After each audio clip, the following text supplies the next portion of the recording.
Saudara Ombudsman Republik Indonesia juga menemukan sejumlah dugaan penyimpangan dalam proses penerimaan peserta didik baru atau PPDB.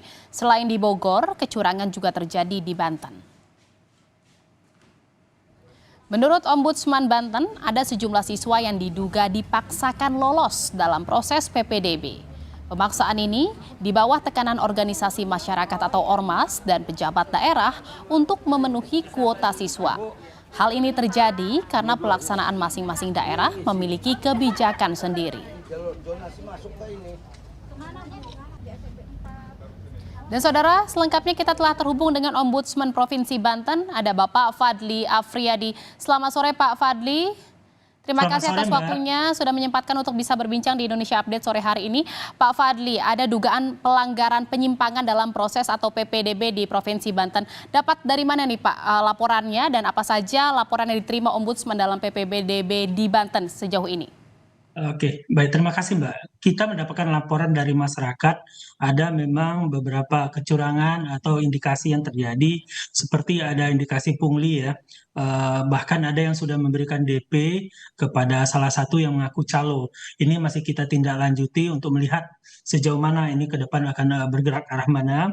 Ada juga data KIP yang tidak valid, lalu memang adanya tekanan baik dari mereka yang memiliki kekuasaan atau pihak-pihak lainnya yang memaksakan agar orang-orang yang mereka dukung untuk diloloskan ya sebagai calon peserta didik.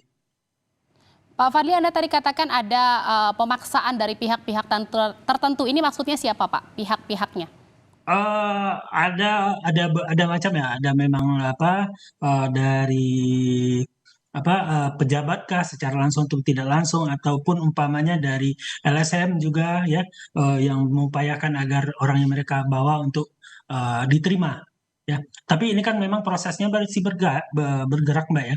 Ini memang tantangan bagi kita. Kita berharap agar kejadian tahun kemarin itu tidak terulang ya, sampai ujung-ujungnya sekolah itu menambah jumlah kelas ya, gara-gara ternyata adanya tekanan-tekanan dari pihak tertentu tersebut. Sejauh ini apa langkah yang sudah dilakukan oleh Ombudsman menanggapi laporan adanya dugaan penyimpangan dari PPDB ini, Pak Fadli? Kita masih terus membuka pengaduan kepada masyarakat. Silakan datang ke Ombudsman ataupun melalui kanal-kanal pengaduan yang ada. Kita terus berkoordinasi juga dengan pemerintah daerah ya, dengan pihak sekolah, karena kita juga kasihan ya dengan para pelaksana ini kan, dengan tekanan-tekanan yang ada, dan kita selalu mendorong kepada seluruh pihak ya, agar sama-sama kita hargai integritas dari pelaksanaan PPDB ini. Dan jangan lupa yang paling penting juga kita awasi ini bukan cuma sampai pengumuman, tapi mungkin sampai nanti siswa masuk.